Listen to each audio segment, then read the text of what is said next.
بسم اللہ الرحمن الرحیم. میں ڈاکٹر طارق آج ایک نئی ویڈیو کے ساتھ آپ کی خدمت میں حاضر ہوں. آج کی ویڈیو میں آپ کو میں بتاؤں گا کہ کیا آپ جاننا چاہتے ہیں کہ مستقبل میں جلد یا بدیر آپ کو دل کے امراض یعنی کارڈیو واسکولر ڈیزیز وغیرہ شروع ہونے کا اندیشہ تو نہیں؟ کیا آپ جاننا چاہتے ہیں کہ آپ کے جسم کی بائیوکیمسٹری متوازن ہے اور آپ دل کے امراض سے محفوظ ہیں؟ آئیں آج میں آپ کو وہ ٹیسٹ یعنی انویسٹیگیشن بتاتا ہوں. ان میں سے اگر ایک یا کچھ ایب نارمل ہوں تو بعض کے بارے میں تحقیق نے یہ بھی بتا دیا ہے کہ ان افراد کو وارن کر دیں کہ ان کو 3 تا 5 سال کے اندر کارڈیوواسکولر سسٹم کی کوئی بیماری لگنے والی ہے. لہٰذا عقل مندی کا تقاضا یہی ہے کہ اپنے جسم کی بائیوکیمسٹری کو بیلنس رکھنا صحت مند رہنے کے لیے بہت ضروری ہے. اگر آپ جاننا چاہتے ہیں کہ میرے اندر دل کے امراض شروع ہونے کے رسک فیکٹر میں سے کوئی فیکٹر موجود تو نہیں ہے، کہیں میں مستقبل قریب میں دل وغیرہ کے امراض میں مبتلا تو نہیں ہونے والا، تو اپنی صحت کی خاطر اس ویڈیو کو غور سے سنیں.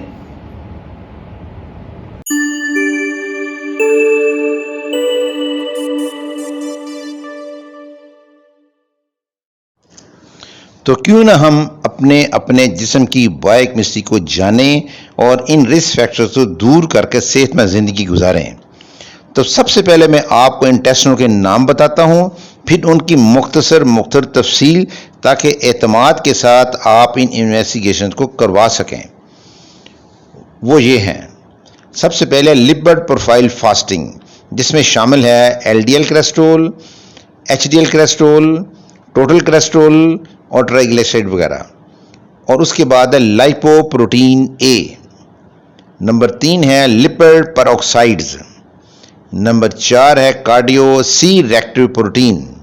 نمبر 5 ہے فبرینوجن لیول. نمبر 6 ہے ہوموسسٹین لیول، یہ بھی بلڈ میں کرنا ہے اور فاسٹنگ میں. نمبر 7 ہے HbA1c. نمبر 8 ہے یورک ایسڈ کا لیول.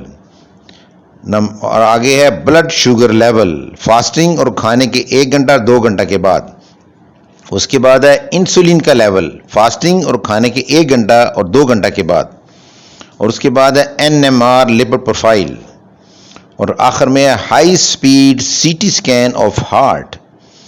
اوورآل پلاک کا برڈن اور کیلشیم سکور کا اندازہ لگانے کے لیے ہے. اب میں آپ کو ان کی مختصر تفصیل اور تعارف بتاتا ہوں. سب سے پہلے لپڈ پروفائل جو فاسٹنگ اس میں شامل ہے، جیسے پہلے بھی ذکر کیا، L D L cholesterol, H D L cholesterol, total cholesterol اور ٹرائیگلیسرائڈ. ٹوٹل کولیسٹرول کو 200 سے کم ہونا چاہیے، ٹرائیگلیسرائڈ کو 100 سے کم ہونا چاہیے، ایچ ڈی ایل کو 60 کے قریب ہونا چاہیے، ایسے زیادہ ہونا چاہیے. ایل ڈی ایل کو آئیڈلی 80 سے کم ہی ہونا چاہیے.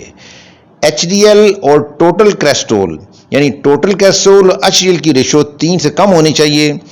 ٹرائیگلیسرائڈ اور ایچ ڈی ایل کی ریشو 4 سے زیادہ نہ ہو. اگر یہ زیادہ ہو تو انسولین ریزسٹنس کو ظاہر کرتی ہے. کولیسٹرول کے مختلف پہلوؤں کے بارے میں 19/10/2020 کو ایک مختصر جامع ویڈیو کو اس چینل پر پریزنٹ کر چکے ہیں، وہ دیکھیں، جس میں یہ تک بتا دیا گیا ہے کہ ڈائٹری کولیسٹرول ہمارے خون میں کولیسٹرول کے بڑھنے کا سبب نہیں ہے. نیکسٹ ہے لائپو پروٹین اے. یہ ایک رسک فیکٹر ہے، اگر یہ زیادہ ہو تو دل کے امراض ہونے کا اندیشہ بڑھ جاتا ہے. WHO کی گائیڈ لائن کے مطابق اس کے لیول بتاتا ہوں. 14 ملی گرام پر ڈیسیلیٹر سے کم ہو تو یہ ڈیزائربل لیول ہے، مطلوبہ صحت مند لیول ہے. 14 سے 30 ملی گرام پر ڈیسیلیٹر لیول جو ہے یہ بارڈر لائن رسک فیکٹر ہے. 31 سے 50 ملی گرام پر ڈیسیلیٹر لیول جو ہے یہ ہائی رسک لیول ہے. اور 50 سے زیادہ 50 ملی گرام پر ڈیسیلیٹر سے زیادہ اگر یہ آ جائے لائپوپروٹین اے بلڈ کے اندر تو ویری ہائی رسک فیکٹر ہے. لائپوپروٹین اے کا بڑا ہوا لیول اکیلے ایل ڈی ایل کولیسٹرول کے بڑے ہوئے لیول سے ہارٹ اٹیک اور سٹروک کے لیے زیادہ بڑا رسک فیکٹر ہے. اس کو نارمل کرنے کے لیے ہم کیا کریں؟ نمبر 1 ہیلدی لائف سٹائل اپنائیں.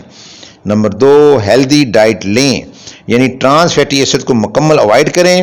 اس میں شامل ہے بنسپتی گھی اور پروسیس شدہ کوکنگ آئل اور انہی سے تمام بیکری کی اور مٹھائی کی دکان کی سویٹ شاپ کی آئٹمز بنتی ہیں، ان سب کو چھوڑنا پڑے گا اپنی صحت کی خاطر. آگے ہے ہارٹ ڈیزیز کے دوسرے رسک فیکٹرز مثلا ہائپر ٹینشن، ڈائبٹیز میلائٹس اور سموکنگ وغیرہ کو کنٹرول کیا جائے۔ آگے ہے نیاسین کا استعمال، یعنی 25 to 40% تک لیپوپروٹین اے کے لیول کو کم کرتا ہے، یعنی وٹامن B3 اس کو بولتے ہیں۔ یہ 1 to 3 گرام پر ڈے لینے سے خاطر خواہ فائدہ ہوتا ہے۔ اور نیکسٹ ہے ایل کارنیٹین بھی بڑے ہوئے لیول کو کم کر سکتی ہے۔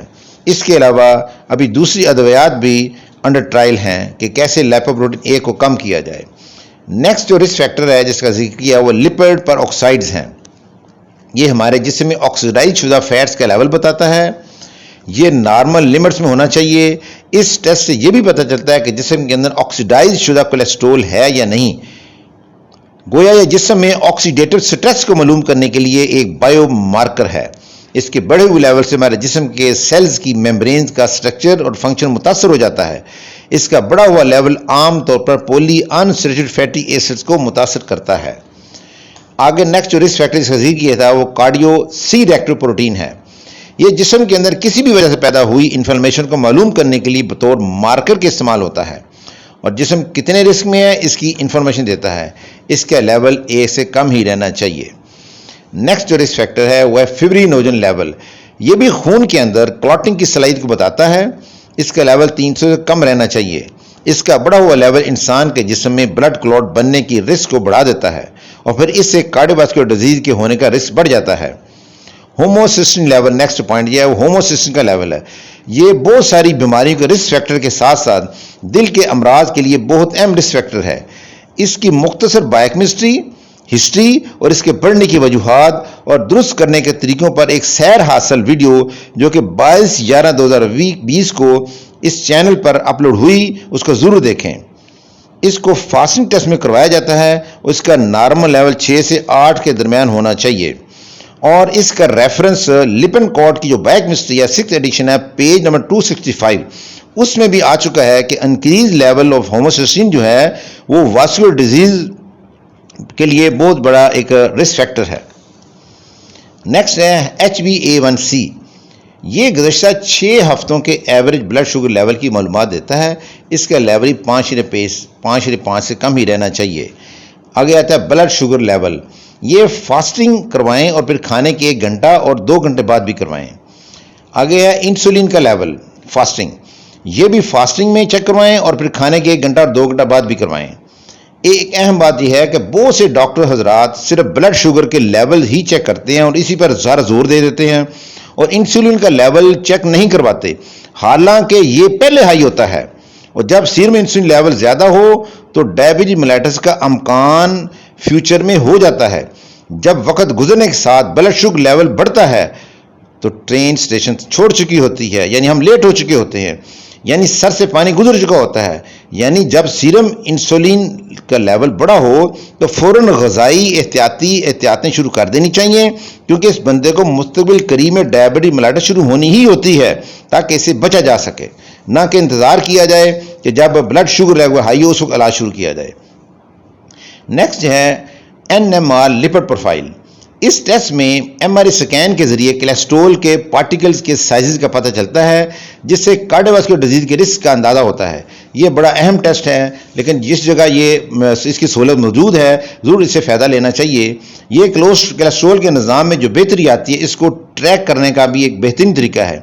یعنی جب کولیسٹرول کے ڈینجرس پارٹیکل ڈینس اور سمال میں تبدیل ہو کر یا فلفی اور لائٹ فلفی اور بیزر پارٹیکل بدلتے ہیں تو ایسی امپرومنٹ کو ہم اس ٹیسٹ کے ذریعے آبزرو کرتے ہیں۔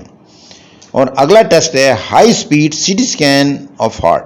اگر آپ کو ہارٹ ڈیزیز ہے تو اس سے ہم اوور آل پلاک کا برڈن اور کیلشیم سکور کا اندازہ لگاتے ہیں۔ اگر سکور جو ہے 100 سے زیادہ ہو تو محتاط رہنا چاہیے۔ اگر سکور جو ہے وہ 400 سے زیادہ ہو تو کارڈیوواسکولر ڈیزیز کے لیے سیویئر رسک فیکٹر کو ظاہر کرتا ہے۔